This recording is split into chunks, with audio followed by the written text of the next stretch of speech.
आओ स्टार्ट करते हैं illustration number 20। Amit is provided with 2 cars. अब आ गई बात 2 कारों की भाई।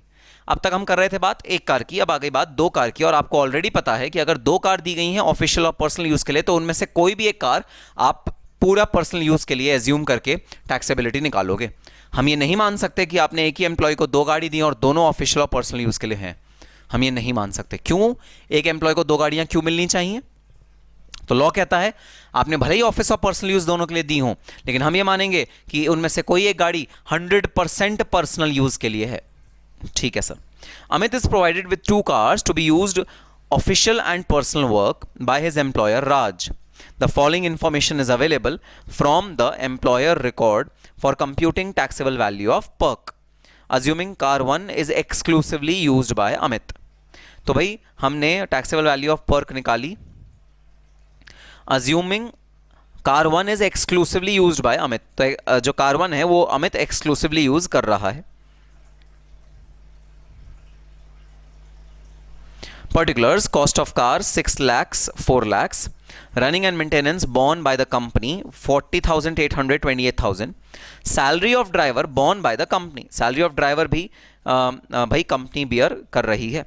हमें निकालनी है taxable value of perquisite of these 2 cars। Again लिखा है Wasim has a car. Wasim has a car का मतलब एम्प्लॉई की ओनरशिप की ये गाड़ी है, एम्प्लॉई के पास ये गाड़ी है और ये गाड़ी एम्प्लॉई ही मेंटेन करता है, एम्प्लॉई ही ने खरीदी हुई है ये वाली गाड़ी। तो नेचुरल सी बात है, अगर एम्प्लॉय ने खरीदी हुई है तो मतलब डेप्रिसिएशन वो खुद ही बियर कर रहा है। अगर डेप्रिसिएशन वो खुद ही बियर कर रहा है तो परक्विजिट में डेप्रिसिएशन नहीं आएगा। तो भाई क्वेश्चन ने आपको दिया हुआ है कौन सी गाड़ी पर्सनल यूज़ के लिए लेनी है, कौन सी गाड़ी ऑफिशियल यूज़ के लिए लेनी है। अगर क्वेश्चन साइलेंट होता ना तो आपके पास चॉइस होती और आप जो भी चाहते वो पर्सनल यूज़ के लिए लेते। ऑब्वियस सी बात है, जिसमें भी आपका टैक्सेबल परक्विजिट कम बन रहा होता आप उसको ही चूज़ करते, लेकिन इस क्वेश्चन में तो हमें क्वेश्चन ने दे दिया है। ठीक है सर, फिर कोई टेंशन नहीं है। कंप्यूटेशन ऑफ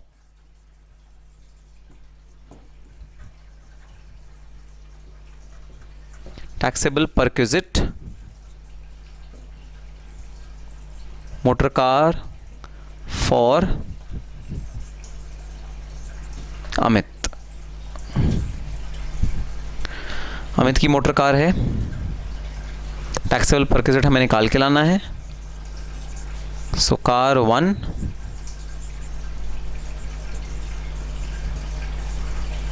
यूज्ड फॉर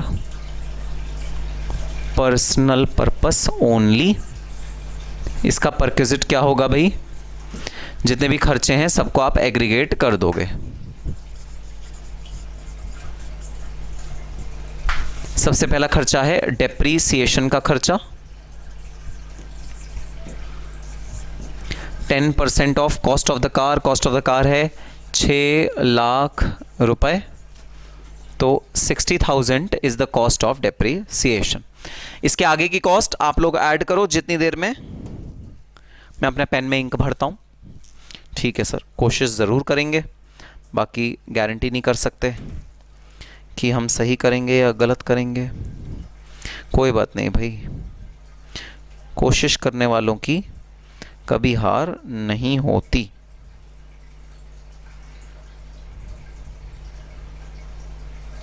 नन्ही चींटी जब दाना लेके चलती है, चढ़ती दीवारों पे 100 बार फिसलती है।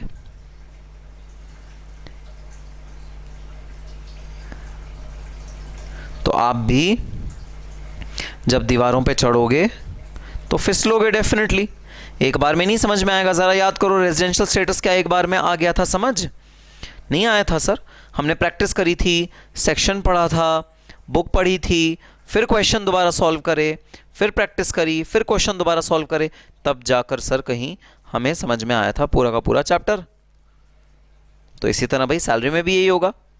हाँ, थोड़ा सा भी डिफ़िकल्ट लग रहा होगा क्योंकि अभी हम बहुत ज़्यादा लॉ पढ़ रहे हैं, डिफरेंट टाइप के लिमिट्स पढ़ रहे हैं।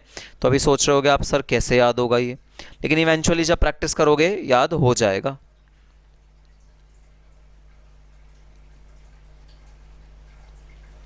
मन का विश्वास रगों में साहस भरता है और गिरकर चढ़ना चढ़कर गिरना फिर ना अखरता है। आखिरकार उसकी मेहनत बेकार नहीं होती और कोशिश करने वालों की कभी हार नहीं होती। 60,000 डेप्रिसिएशन, डेप्रिसिएशन के अलावा और क्या खर्चा है? Running and maintenance, running and maintenance again employer ही बियर कर रहा है 40,800। नेक्स्ट है salary of driver,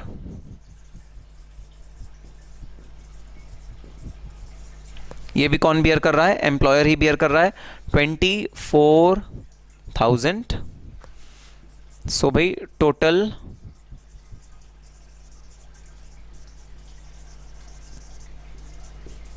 taxable perquisite क्या आ गया इन तीनों का टोटल? 1,24,800। ठीक है, कंक्लूजन लिख दो जरा यहां पर। Hence, since car 1 is used for personal purpose only,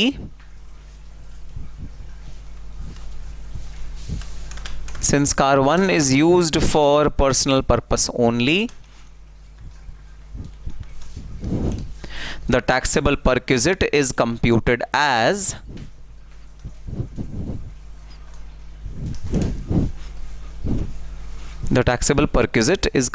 as rupees 1,24,800। ठीक है सर, बात समझ में आ गई।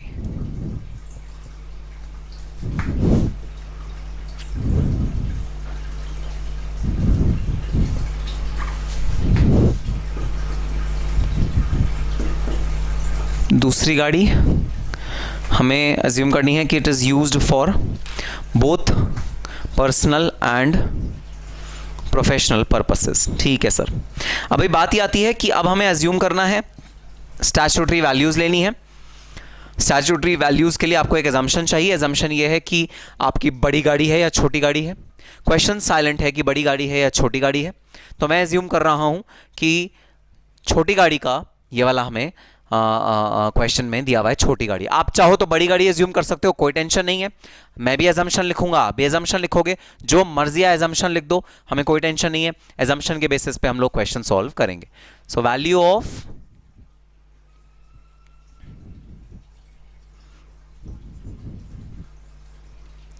Taxable perquisite car is equal to rupees 1800। अच्छा भाई शॉफर भी है क्या? हाँ सर शॉफर भी है, तो सिर्फ रुपीज़ 1800 नहीं, plus rupees 900 multiplied by 12 months, assuming car is less than 1.6 cc। ठीक है भाई, तो कार जो है वो 1.6 cc से कम की है। 1800 प्लस 900 मल्टीप्लाई बाय 12,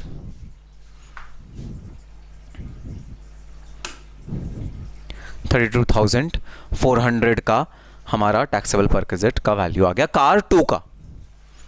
ठीक है सर, सो कार 2 का टैक्सेबल परक्विजिट इज 32,400। कंक्लूजन लिखना जरा। Hence the taxable perquisite for car 2,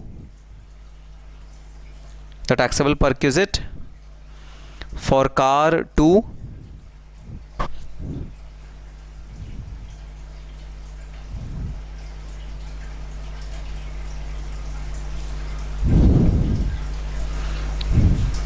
bracket open, used for personal and professional, used for personal and professional purposes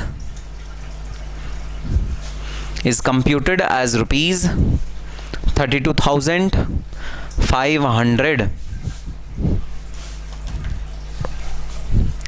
next line में लिखना the total taxable perquisite, the total taxable perquisite for mister Amit, for mister Amit, comma for the year is computed as rupees 1,57,200, 1,57,200। तो भाई ध्यान देने वाली बात ये कि आपको जब भी परक्विजिट की टोटल वैल्यू अलग अलग कारों की निकालने के लिए दी हुई है तो आप अलग अलग कारों की तो निकालोगे ही निकालोगे, उसके अलावा आप कंसोलिडेटेड वैल्यू जो दोनों कारों की मिला के वैल्यू है उसको भी भाई आपको ज़रूर निकालना है। ठीक है सर, बात समझ में आ गई, हम कंसोलिडेटेड वैल्यू भी निकाल लेंगे। ओके तो चलो अब चलते हैं एक बहुत मज़ेदार क्वेश्चन पे जहां पर आपको प्रेफरेंस नहीं दी जाएगी कि कौन सा गाड़ी पर्सनल है कौन सी गाड़ी प्रोफेशनल है। आपको खुद कंप्यूट करना है कि कौन सी वाली गाड़ी को आप प्रोफेशनल और पर्पस दोनों यूज के लिए यूज करना चाहते हो और कौन सी वाली को आप पर्सनल यूज के लिए यूज करना चाहते हो। ऑप्शन आपको दी जाएगी, अब की बार क्वेश्चन में कोई एजम्पशन नहीं दी जाएगी, तो आपको ऑप्शन दी जाएगी, आपको चूज करना है दोनों में से कौन सी गाड़ी आप यूज करना चाहते हो पर्सनली और कौन सी बोथ के लिए। ठीक है सर, आओ स्टार्ट करते हैं। Illustration number 21. Mr. Vijay, manager, has been provided the following car facilities by Kishan Limited, his employer. Car A, Car B, Car C, owned by the employer, all three cars. Used for Car A and Car B are used for office as well as personal purpose. Car C is used for personal purpose. Cost of car A and B 3 lakhs, 5 lakhs. Car C 2 lakhs. Maintenance expenses incurred by employer, maintenance expenses incurred by employee. Capacity of car 1.8 liters, 1.4 liters, 1.6 liters. Find taxable value of car facility. Case A, Mr. Vijay holds 17% of equity share capital and 30% of preference share capital of Kishan Limited, and his wife holds 13% of equity share capital of the same company. Assume his total salary during the year other than perquisite is 40,000 rupees, which means it is less than 50,000 rupees statutory limit. Case B, Mr. Vijay holds 25% of equity share capital of the employer company. तो भाई सबसे पहले तो इस चीज का सुलटारा कर लो कि स्पेसिफाइड एम्प्लॉय है मिस्टर विजय या नहीं है स्पेसिफाइड एम्प्लॉय, और इस चीज के बेसिस पे तुमको यह देखना पड़ेगा कि value of perquisite all employees के केस में कौन सा टैक्सेबल होता है और स्पेसिफाइड एम्प्लॉय के केस में कौन सा टैक्सेबल होता है। सर जहां पर एम्प्लॉई ओन करता है गाड़ी, एम्प्लॉई गाड़ी ओन करता है, सर वहां पर हमें कोई स्पेसिफाइड लिमिट देखने की जरूरत नहीं है, पूरा का पूरा पैसा टैक्सेबल होगा, चाहे स्पेसिफाइड एम्प्लॉय हो चाहे नॉन स्पेसिफाइड एम्प्लॉय हो, ऑल एम्प्लॉय के लिए टैक्सेबल होगा। जहां पर गाड़ी कौन ओन करता है, एम्प्लॉई ओन करता है। जहां पर गाड़ी एम्प्लॉयर ओन करता है और एम्प्लॉयर उस गाड़ी को बेनिफिट पहुंचाने के लिए अपने एम्प्लॉई को देता है, वहां पर भाई गाड़ी सिर्फ और सिर्फ उसके हाथ में टैक्सेबल होगी जो एम्प्लॉय स्पेसिफाइड एम्प्लॉय की कैटेगरी में आ जाएगा। अगर कोई एम्प्लॉय स्पेसिफाइड एम्प्लॉय की कैटेगरी में नहीं आएगा तो ऐसा परक्विजिट जहां एम्प्लॉयर ओनर है वो टैक्सेबल नहीं होगा एम्प्लॉय के हाथों में। सर कुछ समझ नहीं आया, जरा लास्ट वीडियो खोल के देखो, वहां पर ये वाला रूल ध्यान से देखो। हमने एस और एस रेड कलर में लिखा था दो जगह, वो दो जगह वो वाली जगह है जहां पर स्पेसिफाइड एम्प्लॉय के केस में ही टैक्सेबिलिटी आएगी, अदरवाइज टैक्सेबिलिटी नहीं आएगी। सो पार्ट ए है जहां पर जो एम्प्लॉय है वो स्पेसिफाइड एम्प्लॉय लग रहा है। क्यों? क्योंकि 17% इक्विटी शेयर कैपिटल है, 30% प्रेफरेंस शेयर कैपिटल है किशन लिमिटेड के। प्रेफरेंस शेयर्स में वोटिंग पावर नहीं होता, 17% में वोटिंग पावर है लेकिन वो 20% से कम है। सवाल ये उठता है वाइफ का पोर्शन और मिस्टर विजय का पोर्शन कंबाइन कर दें। Answer is no. हमने ये लॉ में पढ़ा था कि वाइफ का पोर्शन और मिस्टर विजय का पोर्शन आप कंबाइन नहीं कर सकते, आपको मिस्टर विजय का पोर्शन अलग से ही देखना पड़ेगा और वो है 20% से कम, और मिस्टर विजय की सैलरी भी है 50,000 रुपए से कम। तो सवाल यह है क्या मिस्टर विजय स्पेसिफाइड एम्प्लॉय की कैटेगरी में आ गए? नंबर 1, क्या वो कंपनी के डायरेक्टर हैं? नो। नंबर 2, क्या वो सब्सटैंशियल इंटरेस्ट होल्ड रखते हैं? नो। नंबर 3, क्या उनकी सैलरी 50,000 रुपए से ज्यादा है? नो। तो मिस्टर विजय स्पेसिफाइड एम्प्लॉय की कैटेगरी में नहीं आए केस ए में। केस बी में यस, मिस्टर विजय स्पेसिफाइड एम्प्लॉय की कैटेगरी में आ गए क्योंकि 20% से ज़्यादा सैलरी सब्सटैंशियल इंटरेस्ट होल्ड करते हैं कंपनी के अंदर। आओ देखते हैं क्वेश्चन कैसे सॉल्व होगा, बड़ा ही मज़ेदार question. So illustration number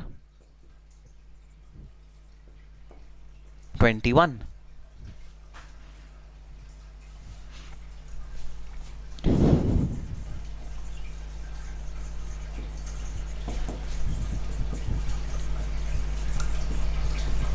Computation of taxable perquisite motor car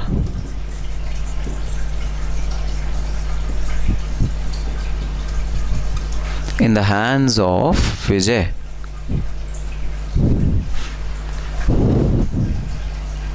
ठीक है sir.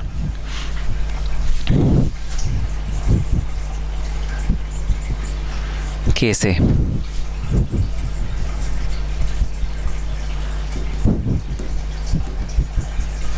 when Mr. Vijay is not a specified employee। और हमें कैसे पता लगा that he is not a specified employee? हमें पता लगा ऐसे कि वो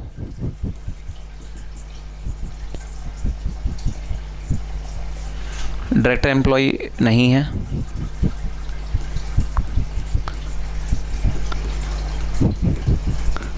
बीस % की वोटिंग पावर भी नहीं रखते हैं, प्रेफरेंस शेयर्स में वोटिंग पावर नहीं होती भाई, और जो सैलरी भी है वो लेस दैन 50,000 रुपीज़ है।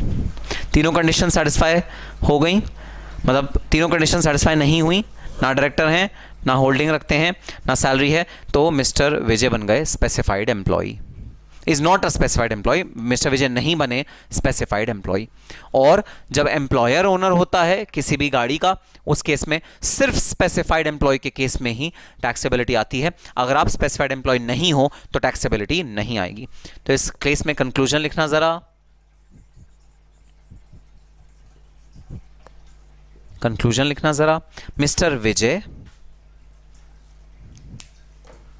is not the specified employee. Mr. Vijay is not a specified employee, and the employer owns the car, and the employer owns the car.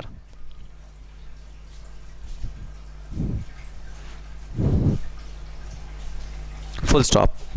Hence, the motor car is not taxable. Hence, the motor car is not taxable in the hands of Mr. Vijay. In the hands of Mr. Vijay. ठीक है sir, बात समझ में आई। चलो अब case B देखते हैं। Case B क्या है?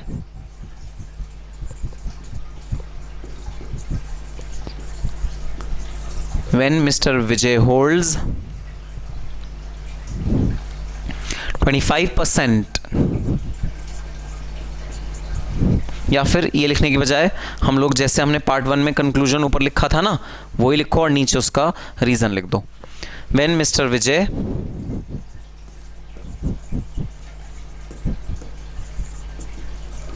is a specified employee, specified क्यों है? क्योंकि ये substantial interest होल्ड करते हैं, सब्सटैंशियल इंटरेस्ट होल्डर हैं ये कंपनी के। क्योंकि ये सब्सटैंशियल इंटरेस्ट होल्डर हैं कंपनी के, इसलिए mister Vijay is a specified employee. ज़रा इसके नीचे लिखना, Since Mr. Vijay holds substantial interest in the company, comma, the perquisite will be taxable. The perquisite will be taxable in his hands. The perquisite will be taxable in his hands. Next line में लिखना,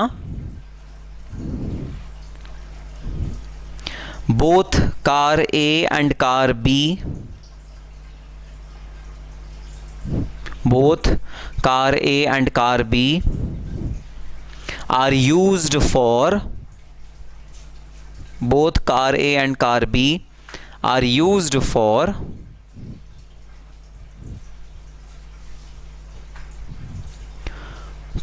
personal as well as official purpose, personal as well as official purpose, comma, therefore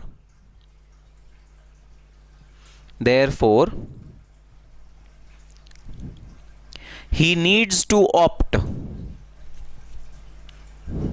he needs to opt one of the car, one of the car for official and personal purpose, for official and personal purpose, and the other car, and the other car for personal purpose. Full stop. Next line में लिखना, since car C, since car C is given to be used as, is given to be used for personal purpose, since car C is given to be used for personal purpose, it will be valued accordingly, it will be valued accordingly. तो भाई ये थोड़ी सी theory लिखवाई मैंने आपको ये बताया कि कार 1 और कार 2 में से ना कोई एक कार चूज करनी पड़ेगी जो पर्सनल पर्पस के लिए यूज हो रही है 100%, कोई एक कार चूज करनी पड़ेगी जो ऑफिशियल और पर्पस पर्सनल पर्पस दोनों के लिए हो रही है। जो दोनों में से ऑप्शन बेनिफिशियल होगा मैं दोनों अप्लाई करके देख लूंगा, मैं वो वाला ऑप्शन चूज करूंगा क्योंकि मुझे अपना परक्विजिट कम से कम रखना है। So computation of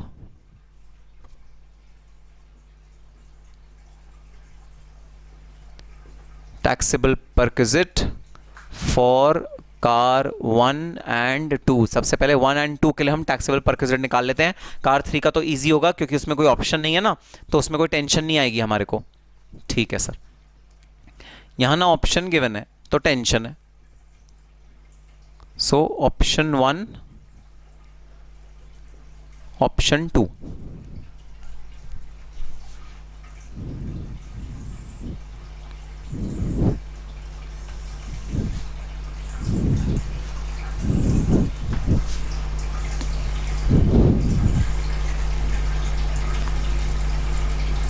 car 1 car 2, car 1 car 2। ठीक है, दो ऑप्शन है हमारे पास।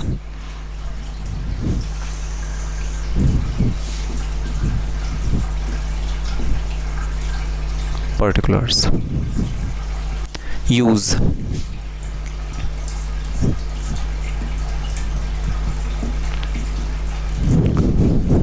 तो भाई हम ना शॉर्टकट में लिखते हैं, पूरा पूरा नहीं लिखा जाएगा। ऑफिशियल प्लस पर्सनल, और ये होगा पर्सनल। दूसरे केस में कार 1 को ऑफिशियल प्लस पर्सनल बनाते हैं और कार 2 को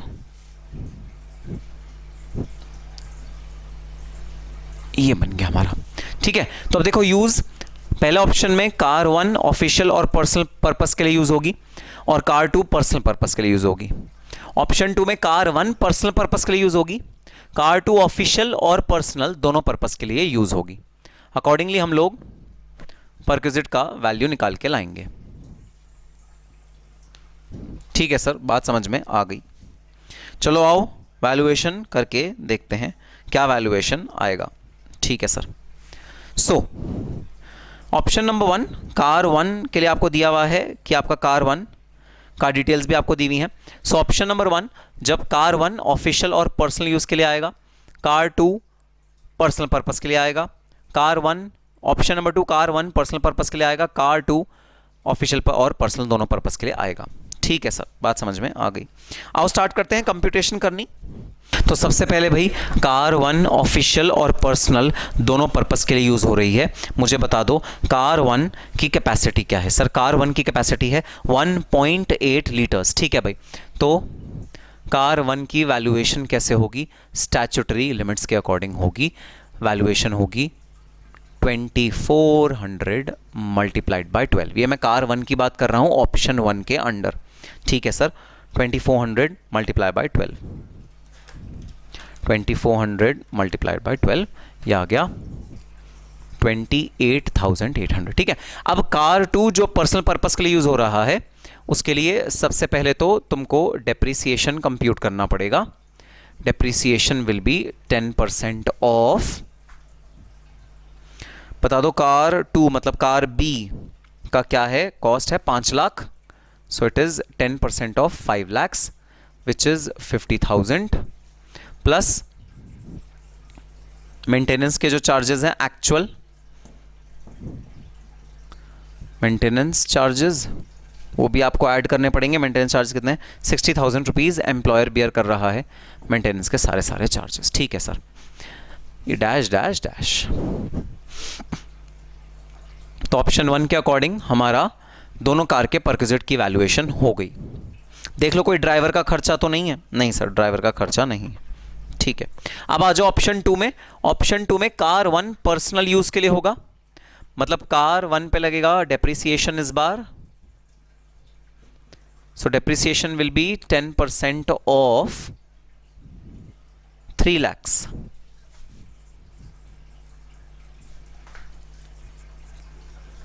$30,000 और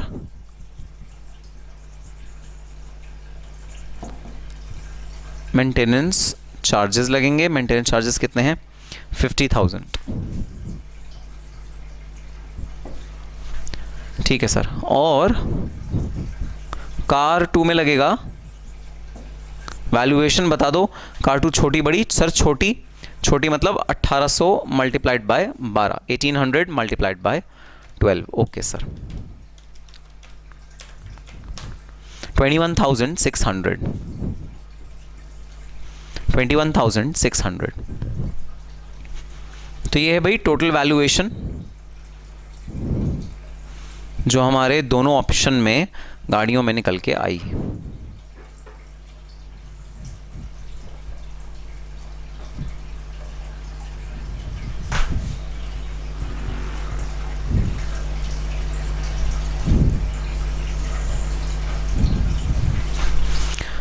ओके सर, सो 28,800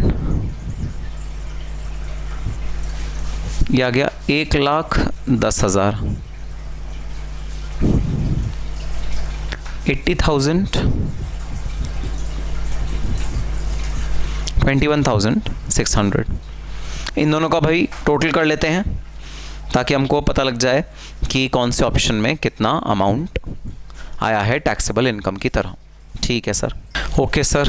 सो 1,38,800 और यहाँ आ गया 1,01,600। ठीक है सर, सो बता दो ज़रा कौन सा वाला ऑप्शन मैं चूज़ करूँगा, ऑप्शन 1 या ऑप्शन 2? सर जहाँ पर भी कम परक्विजिट आएगा ना, मैं वो वाला ऑप्शन चूज़ करूँगा। सो ऑब्वियसली मैं ऑप्शन 2 चूज़ करूँगा। ठीक है सर, अब आ जाओ एक अपना आखिरी काम और कर देते हैं, computation of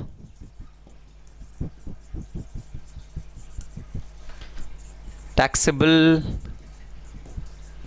perquisite of car 3 मतलब कार सी। तो भाई मैंने 1 2 3 यहाँ पर मेंशन किया है, लेकिन तुम लोग अपने रजिस्टर में ABC ही मेंशन करना। मेरा मतलब ये था कि car 1 car 2 car C car 3 का मतलब है car A car B car C। तो मैंने उससे 1 2 3 लिख लिया है। विच इज़ नॉट रॉन्ग, लेकिन ठीक है, जो क्वेश्चन में मेंशन है वही मेंशन करो, बेटर है. Computation of taxable perquisite of car 3. Car 3 100% personal use के लिए काम आ रहा है भाई. अगर वो 100% पर्सनल यूज़ के लिए काम आ रहा है तो उसका एक तो डेप्रिसिएशन लगेगा, दूसरा कोई भी मेंटेनेंस है तो वो लगेगा. ठीक है सर. सो डेप्रिसिएशन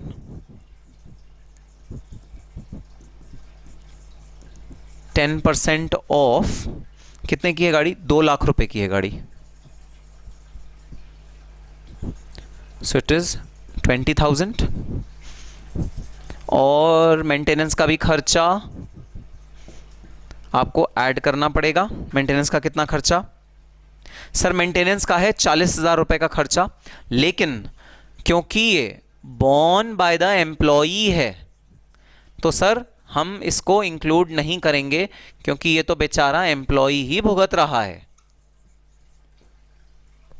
सो 20,000 आ गया. Value of taxable perquisite of car 3. Car 3 का टैक्सेबल परक्विजिट की वैल्यू आ गई 20,000 रुपीज. ठीक है सर, बात समझ में आ गई. सो आओ कंक्लूजन लिखते हैं. कंक्लूजन लिखना जरा.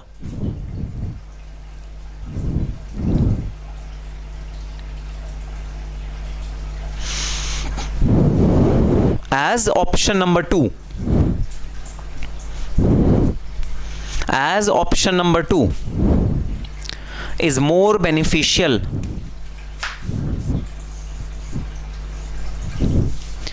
for the employee, as option number 2 is more beneficial for the employee, comma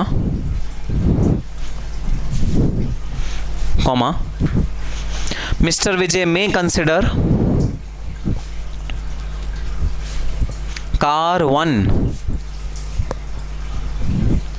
to be used for personal purpose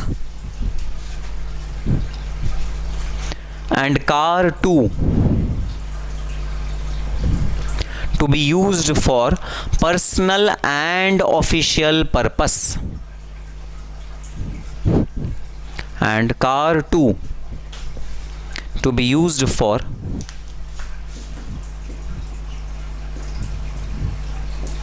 personal and official purpose, full stop.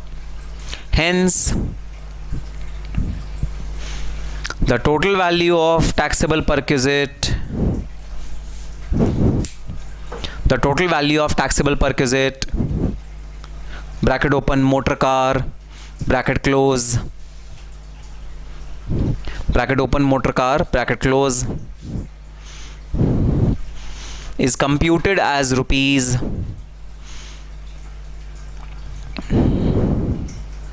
1,21,600. 1,21,600, bracket open, 1,01,600 plus 20,000, bracket close. ठीक है sir, बात समझ में आई भाई. ये taxable perquisite जो कि motor car का टैक्सेबल परक्विजिट है वो हमने इस वाले क्वेश्चन में निकालना सीखा, और बहुत ज़्यादा इंपॉर्टेंट ये परक्विजिट है. आपके एग्जाम में भी इसके आने के चांसेस बहुत ज़्यादा हैं. सो ये था इलस्ट्रेशन नंबर 21. तो भाई नेक्स्ट परक्विजिट जो अब हमें करना है वो है फ्री डोमेस्टिक सर्वेंट्स. अगर एम्प्लॉय को कोई डोमेस्टिक सर्वेंट मिलता है फ्री ऑफ कॉस्ट, और वो डोमेस्टिक सर्वेंट एम्प्लॉय के पर्सनल काम करता है, जैसे उसके घर के काम करता है, जैसे उसका घर का सर्वेंट होता है, पर्सनल यूज़ के लिए एम्प्लॉय उस सर्वेंट को यूज़ करता है, तो भाई वो परक्विजिट कैसे टैक्सेबल होगा हमें ये डिटरमाइन करना है. So actual cost to the employer is taxable as perquisite in case of specified employees. तो इसमें भी वही वाला लोचा भाई, specified employee versus all employee. All employee वहां पर टैक्सेबल होगा जहां पर एम्प्लॉई के ओनरशिप में ये वाला टैक्स परक्विजिट में रीइंबर्समेंट मिलेगा. मतलब ओनर एम्प्लॉई होगा, एम्प्लॉई ने हायर किया होगा नौकर को, लेकिन रीइंबर्समेंट मिला होगा एम्प्लॉयर से, उस केस में ऑल एम्प्लॉयज के केस में टैक्सेबल होगा ये वाला परक्विजिट। लेकिन अगर एम्प्लॉयर ने हायर किया है सर्वेंट और एम्प्लॉय को दे दिया है, उस केस में सिर्फ स्पेसिफाइड एम्प्लॉय के केस में ये वाला परक्विजिट टैक्सेबल होगा। Next, reimbursement of servant salary by the employer shall be taxable in hands of all the employees। तो जो reimbursement होगी सर्वेंट सैलरी की वो टैक्सेबल होगी in the hands of all the employees. अगर रीइंबर्समेंट ऑफ सैलरी एम्प्लॉयर कर रहा है, एम्प्लॉयर ने हायर नहीं किया, हायर एम्प्लॉई ने किया है सर्वेंट को, लेकिन पैसे कौन पे कर रहा है उस सर्वेंट के? एम्प्लॉयर पे कर रहा है। एम्प्लॉयर पहले एम्प्लॉई को देता है, एम्प्लॉई आगे उस सर्वेंट को देता है। तो अगर इस तरह का अरेंजमेंट है तो भाई ऑल एम्प्लॉयज के हाथ में ये वाला परक्विजिट टैक्सेबल होगा। और अगर अरेंजमेंट है कि डायरेक्ट एम्प्लॉयर ने हायर किया और डायरेक्ट एम्प्लॉयर ही सैलरी पे कर रहा है उस सर्वेंट की, तो भाई ये स्पेसिफाइड एम्प्लॉय के हाथ में ही टैक्सेबल होगा। Notes, if rent free accommodation owned by the employer is provided with gardener, then gardener's salary and maintenance cost of gardener shall not be taxable. तो अगर एम्प्लॉयर ने अपना owned rent free accommodation provide कर दिया employee को, तो भाई जो रेंट फ्री अकोमोडेशन का जो प्राइसिंग होगा ना, का जो वैल्यूएशन होगा, उसी को हम मान लेंगे उसमें गार्डनर भी इंक्लूडेड है। तो उस केस में जहां पर रेंट फ्री अकोमोडेशन के साथ गार्डनर दिया जाता है, वहां पर गार्डनर का अलग से टैक्सेबिलिटी को असर्टेन नहीं किया जाता। जो रेंट फ्री अकोमोडेशन की टैक्सेबिलिटी है उसी में भाई गार्डनर की टैक्सेबिलिटी को भी इंक्लूडेड माना जाता है। ठीक है sir. Circular number 122 dated 19th October 1973। Then any amount charge from the employee for such facility shall be reduced. अगर कोई अमाउंट आपने एम्प्लॉय से वापस चार्ज कर लिया है इस फैसिलिटी को प्रोवाइड करने के लिए, आप उस अमाउंट को रिड्यूस कर दोगे टैक्सेबल वैल्यू ऑफ परक्विजिट से। और last, domestic servant allowance given to employee is fully taxable. ये बहुत ज़्यादा इंपॉर्टेंट पॉइंट भाई, एग्जामिनर आपको कंफ्यूज करने के लिए दे सकता है। अलाउंस जो पर्सनल असिस्टेंट के लिए अलाउंस होता है वो फुल्ली टैक्सेबल होता है। परक्विजिट जो होता है वो इन मेजरमेंट्स के अकॉर्डिंग टैक्सेबल होता है। तो अलाउंस अगर आपको मिलेगा एक ऐसे एम्प्लॉय के लिए जो आपके पर्सनल काम कर रहा है, तो वो फुल्ली टैक्सेबल माना जाता है। और याद है, अगर आप अलाउंस ऐसे एम्प्लॉय के लिए लेते हो जो फुल्ली आपका काम नहीं कर रहा, बट वो ऑफिस में आपका काम कर रहा है, ऑफिशियल पर्पस के लिए आपका काम कर रहा है, ऑफिस के काम में आपकी मदद करता है, वो टैक्सेबल नहीं होता। तो ये डिफरेंस आपको जानना बहुत ज़रूरी है कि कौन सा अलाउंस फुल्ली टैक्सेबल होगा in hands of the employee और कौन सा फुल्ली टैक्सेबल नहीं होगा। ठीक है, तो आओ एक प्रैक्टिकल क्वेश्चन करके देखते हैं इस वाले परक्विजिट का। तो चलो स्टार्ट करते हैं। Illustration number 22। Shri Bhagwan has been provided with the following servants by his employer. तो श्री भगवान को सर्वेंट्स मिले हैं भाई अपने एम्प्लॉयर से। वॉचमैन मिला है जो अपॉइंट किया है एम्प्लॉयर ने 2000 रुपीज़ पर मंथ। कुक मिला है, एम्प्लॉई की वाइफ ने वो अपॉइंट किया है। और भाई एम्प्लॉय की वाइफ ने अपॉइंट किया हो या एम्प्लॉय ने अपॉइंट किया हो, हम एक ही बात समझते हैं। तो या तो एम्प्लॉय को परक्विजिट मिले या एम्प्लॉय की किसी भी फैमिली मेंबर को परक्विजिट मिले, हम एक ही बात समझते हैं। तो एम्प्लॉय की वाइफ ने अपॉइंट किया है 3000 rupees per month. Maid servant को अपॉइंट किया है एम्प्लॉयर ने 1000 रुपीज़ पर मंथ। स्वीपर को एम्प्लॉई ने हायर किया है 500 रुपीज़ पर मंथ। गार्डनर को एम्प्लॉयर ने हायर किया है 1000 rupees per month. Shri Bhagwan has also been provided a rent-free accommodation which is owned by the employer. Find the taxable value of servant facility if case A, he is a specified employee, case B, he is not a specified employee. दोनों case में आपको perquisite की value निकाल के लानी है। ठीक है सर, परक्विजिट की वैल्यू हम दोनों केस में निकाल के लाते हैं। तो भाई जब तक मैं बोर्ड को रब कर रहा हूं, जरा ना अपने दिमाग के घोड़े दौड़ा लो कि स्पेसिफाइड एम्प्लॉई के केस में कौन सा वाला परक्विजिट टैक्सेबल होगा और जहां पर वो स्पेसिफाइड एम्प्लॉई नहीं है उस केस में कौन सा वाला परक्विजिट टैक्सेबल होगा। क्योंकि यहां पर दो केसेस में अलग अलग भाई आंसर निकल के आएंगे, दोनों केसेस के सॉल्यूशन बिल्कुल अलग अलग होंगे। जी सर, तो हम दिमाग लगा रहे हैं कि भाई कौन सा स्पेसिफाइड एम्प्लॉय और कौन सा अगर स्पेसिफाइड एम्प्लॉय ना हो उस केस, मतलब केस ए केस बी। ठीक है sir. So illustration number 22।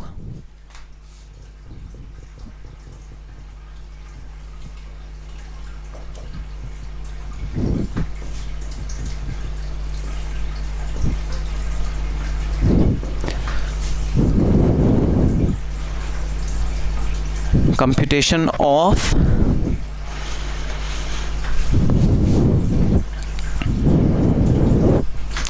taxable value of perquisite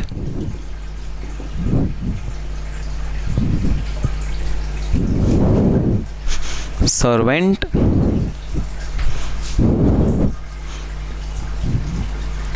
for Shri भगवान।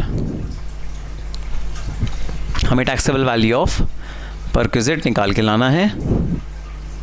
याद रहे भाई, आंसर दो पार्ट्स में निकलेगा, केस ए और केस बी। केस ए है जब स्पेसिफाइड एम्प्लॉय है, केस बी है जब स्पेसिफाइड एम्प्लॉय नहीं है। ठीक है सर। तो भाई जहां पर स्पेसिफाइड एम्प्लॉय होता है वहां पर एम्प्लॉयर का दिया हुआ परक्विजिट टैक्सेबल होता है। जहां स्पेसिफाइड एम्प्लॉय नहीं होता वहां एम्प्लॉयर का दिया हुआ परक्विजिट टैक्सेबल नहीं होता, वहां सिर्फ एम्प्लॉय को जो रीइंबर्समेंट के थ्रू परक्विजिट मिलता है वही टैक्सेबल होता है। ये बात को ना जहन में बिठा लो, ये बात को अपने दिमाग में एकदम बसा लो, इस तरह से जैसे आपके दिमाग में और सारी चीजें बसी हुई हैं वैसे से बसा लो कि स्पेसिफाइड एम्प्लॉय के केस में एम्प्लॉयर का दिया हुआ परक्विजिट टैक्सेबल होता है, और जो एम्प्लॉय स्पेसिफाइड नहीं होता उस केस में सिर्फ और सिर्फ एम्प्लॉय का अपना परक्विजिट, जो एम्प्लॉय ने अपना परक्विजिट लिया है और रीइंबर्समेंट मिल रहा है एम्प्लॉयर से, वो टैक्सेबल होगा। तो इस तरह हम बाइफिकेशन करेंगे ए और बी केस में। ठीक है सर। तो सबसे पहला है भाई वॉचमैन,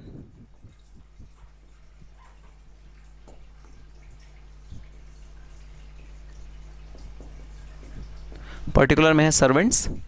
वॉचमैन, वॉचमैन एम्प्लॉयर ने प्रोवाइड किया है 24,000 का, तो वो केस ए में तो टैक्सेबल होगा। एम्प्लॉयर ने प्रोवाइड किया है तो वो केस ए में जहां पर स्पेसिफाइड एम्प्लॉय है मिस्टर भगवान वहां पर टैक्सेबल होगा, और केस बी में नहीं टैक्सेबल होगा। नेक्स्ट कुक, कुक भाई दोनों जगह टैक्सेबल होगा। क्यों? क्योंकि कुक को एम्प्लॉई ने हायर किया है, एम्प्लॉयर ने हायर नहीं किया। 3,000 per month which means 36,000 and 36,000। फिर है भाई मेड सर्वेंट, कोई मेड सर्वेंट है जो हायर किया हुआ है। मेड सर्वेंट किसने हायर किया ये बता दो। एम्प्लॉयर ने किया है, ठीक है सर। तो एक केस में होगा, एक केस में नहीं होगा। अमाउंट है 12,000 रुपये साल का, 12,000 रुपये डैश। नेक्स्ट है भाई स्वीपर 500 पर मंथ, और अगेन स्वीपर एम्प्लॉई ने हायर किया है और उसको रीइंबर्समेंट मिल रहा है, मतलब 6,000 रुपये केस ए में भी टैक्सेबल होगा, 6,000 रुपये केस बी में भी टैक्सेबल होगा। गार्डनर मिला है भाई, लेकिन एक बात ध्यान रखना, गार्डनर जो मिला है वो rent free accommodation owned by the employer के साथ मिला है।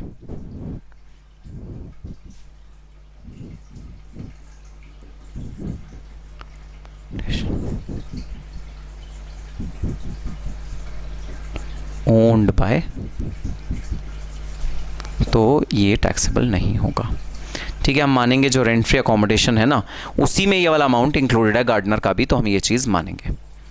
सो टोटल टैक्सेबल परक्विजिट कितना निकल के आया, आओ देखते हैं। टोटल टैक्सेबल परक्विजिट केस ए में और केस बी में। ठीक है सर।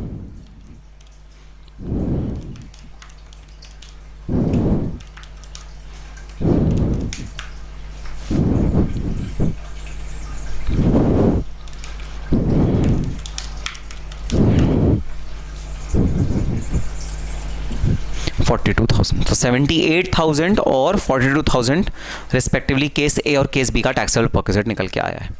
आओ जरा कंक्लूजन लिख लेते हैं। hence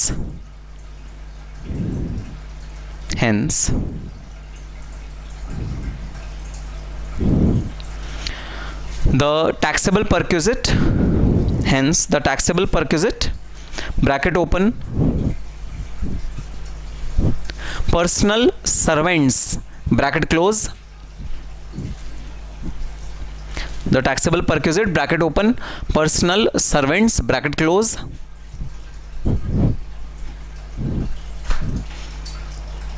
provided to Mr. Bhagwan is computed as rupees 78,000 and 42,000 respectively,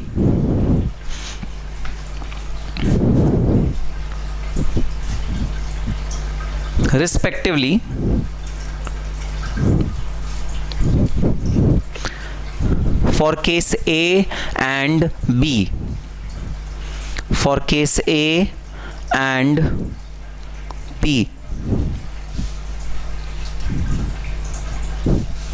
तो भाई ये था इलस्ट्रेशन नंबर 22। तो चलो अब हम कुछ छोटे छोटे परक्विजिट्स देखते हैं, कौन से और परक्विजिट्स हैं, क्योंकि भाई परक्विजिट तो किसी भी तरह के हो सकते हैं। परक्विजिट में तो कुछ भी चीज़ का बेनिफिट एम्प्लॉयर अपने एम्प्लॉय को दे सकता है और उसको परक्विजिट का नाम दिया जाएगा। कुछ भी बेनिफिट, किसी भी तरह का एमोल्यूमेंट दिया जा सकता है एम्प्लॉय को, वो परक्विजिट के नाम पे डिफाइन होगा। कुछ भी हो, चाहे वो किसी भी तरह का बेनिफिट हो, टैक्सेबल तो होगा as per the Indian income tax act, क्योंकि जो सेक्शन ड्राफ्टेड हैं वो ओपन एंडेड हैं। तो कुछ स्पेसिफिक रूल्स हैं। अब देखो, अनलिमिटेड परक्विजिट्स होते हैं, इतने सारे परक्विजिट्स तो डेफिनेटली आपके कोर्स में नहीं पढ़ाए जाएंगे। तो कुछ चुनिंदा परक्विजिट जो ICAI ने आपके कोर्स में डाले हैं, अब हम वो पढ़ने वाले हैं। लेकिन ऐसा मत समझना दिस इज ऑल, क्योंकि एक बहुत लंबी लिस्ट है परक्विजिट्स की जो टैक्सेबल होती है, लेकिन उसमें से सिर्फ वो वाले जो आपके सिलेबस में हैं वही हम इस क्लास में पढ़ने वाले हैं। तो next is gas, electricity and water facility. तो अगर आपको गैस की फैसिलिटी मिली है, इलेक्ट्रिसिटी की फैसिलिटी मिली है या पानी की फैसिलिटी मिली है, मतलब आपका गैस एम्प्लॉयर सप्लाई करता है आपको इलेक्ट्रिसिटी एम्प्लॉयर बना के सप्लाई करता है, या फिर किसी और एजेंसी से दिलवाता है, या आपको वाटर एम्प्लॉयर बना के सप्लाई करता है, या फिर किसी और एजेंसी से बुलाता है, मंगवाता है। It is taxable on the following basis. आपका टैक्सेबिलिटी जो असर्टेन होगी वो ऐसे असर्टेन होगी। Facility is provided from own sources of the employer. अगर एम्प्लॉयर के अपने सोर्सेज हैं, इलेक्ट्रिसिटी वो खुद बनाता है और एम्प्लॉय के घर तक डिलीवर कराता है। ये उन सिचुएशंस में होता है भाई जहां पर एम्प्लॉयर एम्प्लॉय को रेंट फ्री अकोमोडेशन देता है, जहां पर उसको वो अकोमोडेशन भी अपना देता है और साथ में इलेक्ट्रिसिटी भी देता है, गैस भी देता है। तो एम्प्लॉयर क्या करता है, एक पूरी कॉलोनी बना देता है अपने एम्प्लॉयज़ के लिए कि सुनो एम्प्लॉयज़ तुम सब वहाँ रहो, चाहे वो रेंट फ्री अकोमोडेशन की तरह बनाए या किसी भी तरह बनाए। कई बार क्या होता है, वो जो कॉलोनी बनी उसकी जो कॉस्ट होती है वो एम्प्लॉय से रिकवर कर लेता है और वो जो घर होते हैं वो एम्प्लॉय के नाम ट्रांसफ़र कर देता है। तो इस तरह का कोई भी बेनिफिट अगर एम्प्लॉयर एम्प्लॉय को देता है, गैस, इलेक्ट्रिसिटी या वाटर, तो अगर वो own sources of the employer से फैसिलिटी बनाई गई है, मतलब एम्प्लॉयर के अपने सोर्सेज हैं जिससे वो फैसिलिटी बनाई गई है, तो the manufacturing cost to the employer will be the perquisite. जितना भी एम्प्लॉयर का खर्चा लगा उस इलेक्ट्रिसिटी को बनाने के लिए, वो सारा का सारा परक्विजिट मानूंगा मैं एम्प्लॉय के हाथ में। और अगर ये facilities provided from other agency, तो सपोज एम्प्लॉयर ने किसी और से इलेक्ट्रिसिटी खरीदी और एम्प्लॉय के घर में सप्लाई करी, तो the prices paid to such agency will be termed as the perquisite. तो ये समझने वाली बात है भाई, दो सोर्सेज से ये फैसिलिटी प्रोवाइड करी जा सकती है, अपने खुद के सोर्सेज से और किसी थर्ड पार्टी के सोर्सेज से। Note where the employee is paying any amount for such facility. वही बात, अगर एम्प्लॉय ने कुछ इस फैसिलिटी के लिए बदले में पे कर दिया तो वो रिड्यूस हो जाएगा from the value determined above. Then free education to family of employee. तो एम्प्लॉय की फैमिली को फ्री एजुकेशन अगर प्रोवाइड करता है एम्प्लॉयर, तो वो डेफिनेटली एक टैक्सेबल परक्विजिट है। अब ध्यान देने वाली बात ये कि भाई टू फैमिली ऑफ एम्प्लॉय के लिए टैक्सेबल है, इसका मतलब अगर एम्प्लॉयर एम्प्लॉई को कोई नॉलेज देता है, कोई एजुकेशन देता है, वो टैक्स फ्री है, उसके अंदर कोई भी टैक्सेबल टैक्स अमाउंट नहीं लगेगा। अगर एम्प्लॉय के फैमिली को दी जाएगी एजुकेशन, तो हाँ टैक्सेबल परक्विजिट की कैटेगरी में आ जाएगा। और आपको याद होगा चिल्ड्रन एजुकेशन अलाउंस, उस केस में हम अलाउंस देते थे, कैश में देते थे। इस केस में हम अलाउंस नहीं देंगे, हम स्कूल बना के दे देंगे एम्प्लॉय को। एम्प्लॉय के बच्चे स्कूल में जाएंगे, एम्प्लॉय के और रिलेटिव्स स्कूल में जाएंगे।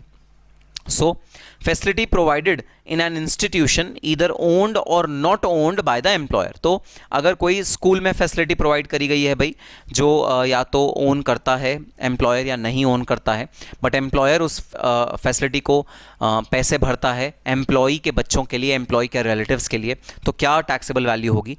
चाइल्ड ऑफ द एसएससी, अगर एसएससी का अपना चाइल्ड है, एम्प्लॉई मतलब child of the employee, cost of such education in similar institution subject to exemption of rupees 1000 per month per child shall be taxable. तो अगर similar type का education institution, तो भाई ये वाला एजुकेशनल इंस्टीट्यूशन तो या तो ओन करता है खुद एम्प्लॉयर या कोई थर्ड पार्टी ओन करता है, बट एम्प्लॉयर टेक केयर करता है कि एम्प्लॉय के सारे बच्चे, सारे रिलेटिव्स ढंग से वहाँ जा रहे हैं। तो अगर ऐसी सिचुएशन है तो जितना भी अगर एक सिमिलर इंस्टीट्यूशन में, सिमिलर स्कूल में फीस का खर्चा आता होगा वो टैक्सेबल हो जाएगा भाई एम्प्लॉय के हाथ में एज परक्विजिट।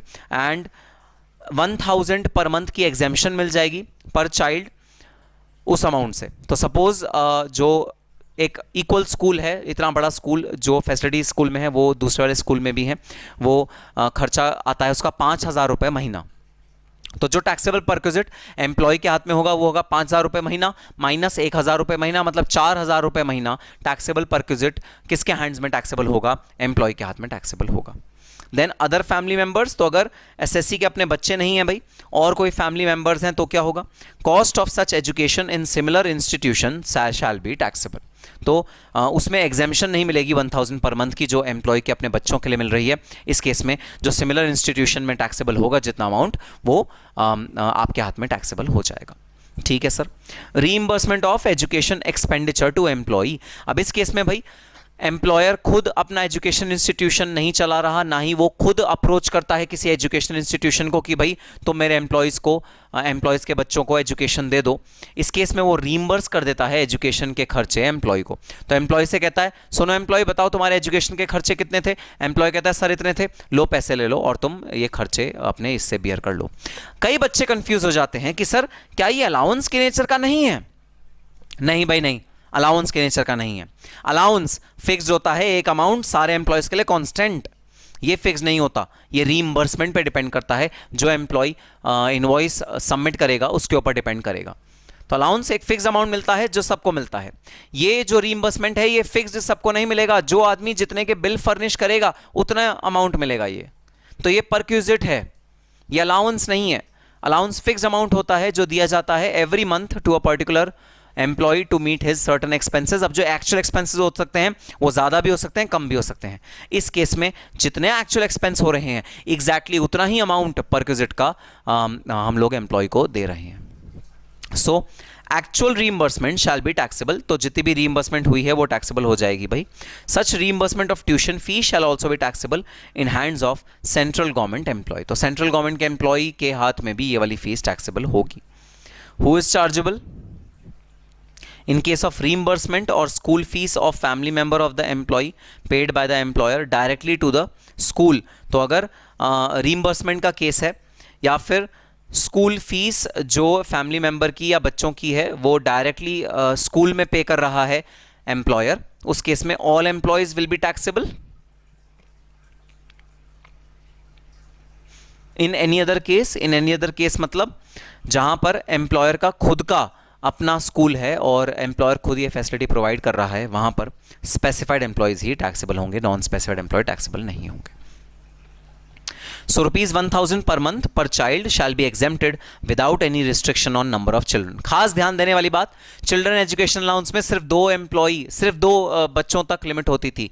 2 बच्चों के अलावा हम चिल्ड्रन एजुकेशन अलाउंस को टैक्स फ्री नहीं डिक्लेयर करते थे। यहाँ पर अनलिमिटेड बच्चों के लिए 1000 पर मंथ का लिमिट है। तो आपके जितने भी बच्चे हैं उनके अकॉर्डिंग 1000 पर मंथ का आपको डिडक्शन मिल जाएगा। यहाँ जो माइनस हो रहा है ना टैक्सेबल अमाउंट से 1000 रुपीज़ पर मंथ, अनलिमिटेड के केस में टैक्सेबल हो जाएगा। Child includes adopted child, step child of the assessee but does not include grandchild और इलेजिटिमेट चाइल्ड। तो वही जो चिल्ड्रन एजुकेशन अलाउंस में क्लॉज था वही यहाँ पर भी डाला गया है।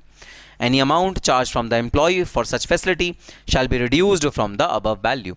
कोई भी अमाउंट जो फैसिलिटी में से आपने अपने एम्प्लॉय के रीइंबर्समेंट वापस ले ली है, रिकवर कर लिया है, रिड्यूस कर दो। Contribution made under educational trust, created for children for particular group of employees is not taxable.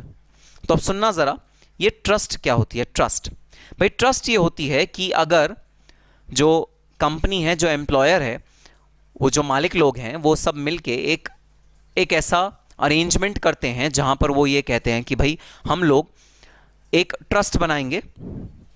उस ट्रस्ट के तहत, ट्रस्ट क्या होती है?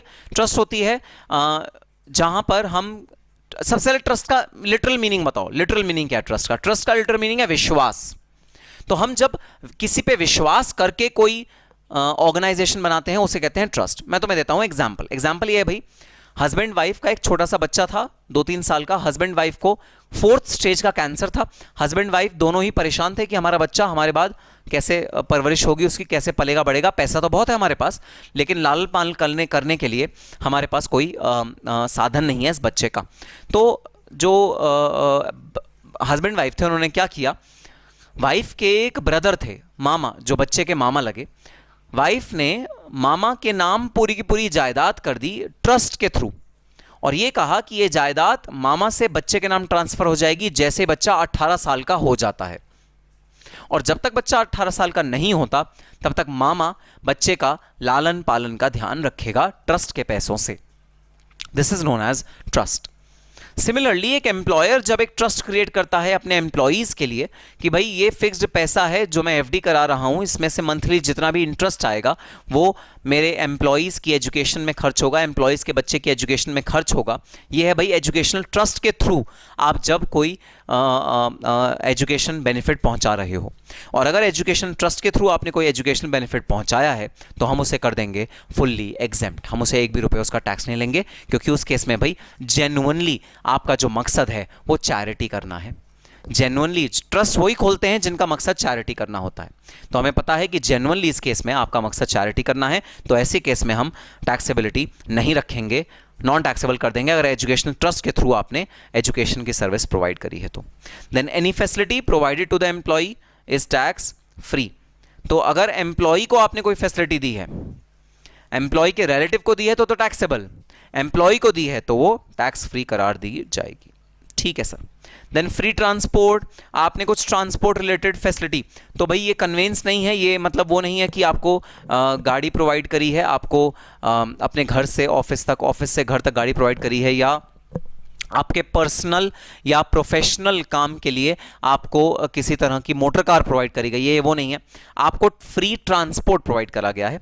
If employer is engaged in transportation business, amount charge from public for such facility is taxable in the hands of specified employee is the taxable perquisite. तो सबसे पहले तो मैं तुम्हें प्रैक्टिकली बताता हूं कि ये वाला परक्विजिट किन तरह के लोगों के लिए एम करा गया है। ट्रांसपोर्ट एजेंसीज होती हैं भाई। ट्रांसपोर्ट एजेंसीज क्या होती हैं? ट्रक्स, ट्रॉलीज, बड़े बड़े ट्रैक्टर्स, बड़े बड़े बसेस, जो बहुत ह्यूज बसेस होती हैं, वो टाइप की सर्विसेज प्रोवाइड करती हैं ट्रांसपोर्ट अथॉरिटीज़ या ट्रांसपोर्ट की जो कंपनीज होती हैं। अब ये क्या करती हैं, ये अपने एम्प्लॉयज़ के लिए, जैसे मान लो एम्प्लॉय के घर में कोई शादी है और एम्प्लॉय को बहुत सारे पैसेंजर्स एक जगह से दूसरी जगह लेके जाने हैं, तो पूरे ट्रक ये बड़ी बड़ी कंपनीज अपने एम्प्लॉय को दे देती हैं 1-1 हफ्ते के लिए, 2-2 हफ्ते के लिए, कि तुम इनको यूज़ करो, अपने जो आपके घर के लोग हैं उनको एक जगह से दूसरी जगह लेके जाओ, और आप इसके अंदर फ्री ऑफ कॉस्ट, मैं आपको कोई भी पैसे नहीं लूँगा ट्रांसपोर्ट के, इस ट्रांसपोर्ट करने के, आप जाओ, ये अपना काम करो और अपना काम निपटाओ और मुझे मेरी गाड़ी वापस कर दो। तो इस तरह के बहुत सारे केसेस सामने आए जहां पर जो ये ट्रांसपोर्ट ओनिंग कंपनीज थी, ट्रांसपोर्ट अथॉरिटीज़ थी, वो अपने एम्प्लॉयज़ को अनड्यू एडवांटेज देती थी, अपने व्हीकल्स का, अपने ट्रांसपोर्ट के बिजनेस का एक्सेस देती थी, और वो ट्रांसपोर्ट एम्प्लॉय के पर्सनल यूज़ में यूज़ किया जाता था। उस सिचुएशन को कर्ब करने के लिए ये परक्विजिट बनाया गया है। तो जैसा आपने पढ़ा, अगर एम्प्लॉयर ट्रांसपोर्टेशन बिजनेस में एंगेज्ड है तो वो एम्प्लॉयर पब्लिक को जितना अमाउंट चार्ज करता है फॉर सच फैसिलिटी, वही स्पेसिफाइड एम्प्लॉय के केस में टैक्सेबल करी जाएगी।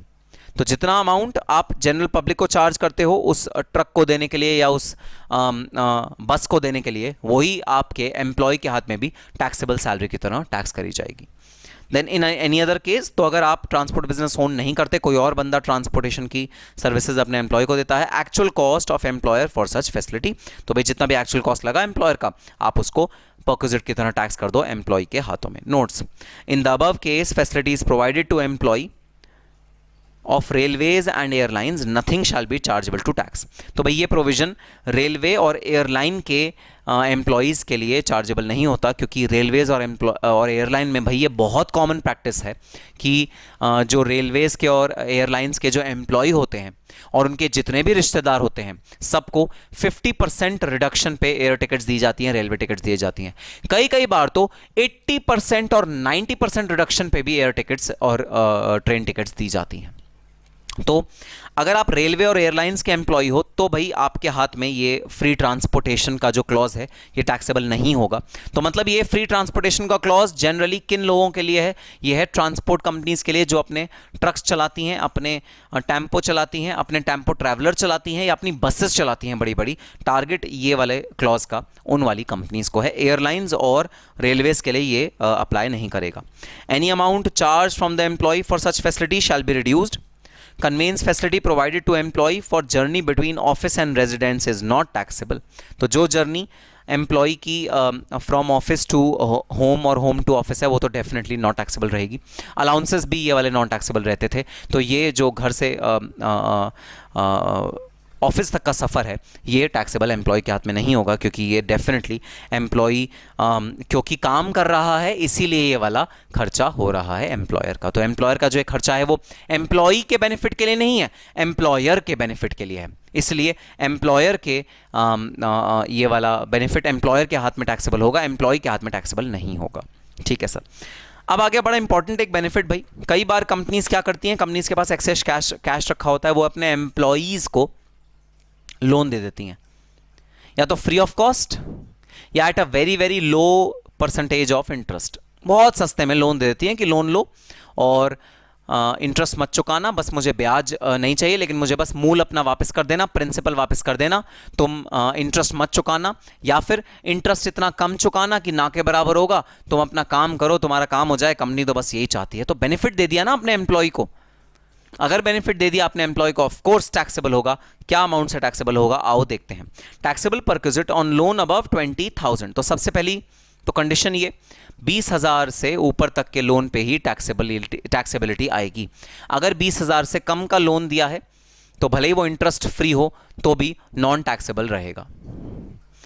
Computed as per the rate as on the first day of the relevant previous year charged by the State Bank of India in respect of loans of same purpose advanced by it. तो भाई सीधी सी बात है, आपने अपने employ से loan दिया अपने employee को 2% के रेट पे, लेकिन आरबीआई एसबीआई जो लोन दे रही है अपने कस्टमर्स को वो दे रही है 10% के रेट पे. 8% will be a taxable perquisite in hands of your employee, क्योंकि आपने कम रेट पे ये लोन दिया है अपने एम्प्लॉय को. 8% will be taxable in hands of your employee. अब सवाल ये उठता है कि सर एसबीआई जो लोन दे अपने कस्टमर को, आप कह रहे हो कि उसके हम इंटरेस्ट रेट से कंपेयर कर लें, लेकिन सर एसबीआई तो बड़े अलग अलग लोन देता है, जैसे loan for commercial purposes, loan for house property, loan for business purposes, loan for purchasing fixed assets. और हर एक लोन का ना कमाल की बात यह है इंटरेस्ट रेट अलग अलग होता है. तो अगर तुम कहीं पर हाउस लोन लेने जाओगे तो उसका इंटरेस्ट रेट होगा से 14%, लेकिन अगर तुम कहीं बिजनेस लोन लेने जाओगे तो उसका इंटरेस्ट रेट होगा 10% या 12%.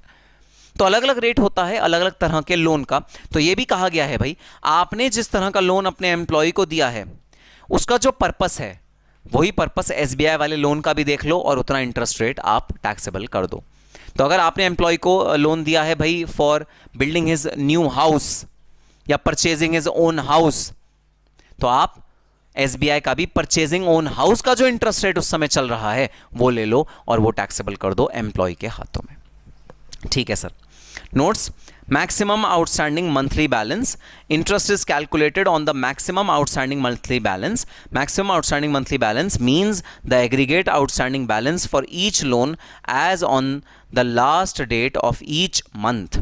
तो हर महीने का भाई जो मैक्सिमम आउटस्टैंडिंग बैलेंस होता है ना, हर महीने आपका जितना मैक्सिमम बकाया अमाउंट रहा वो वाला अमाउंट आप लोगे मेन इंटरेस्ट को कैलकुलेट करने के लिए. तो जितना भी आपका मंथ एंड पे बकाया अमाउंट है वो अमाउंट आपका लोन की कैलकुलेशन, इंटरेस्ट की कैलकुलेशन के लिए रेलिवेंट होगा.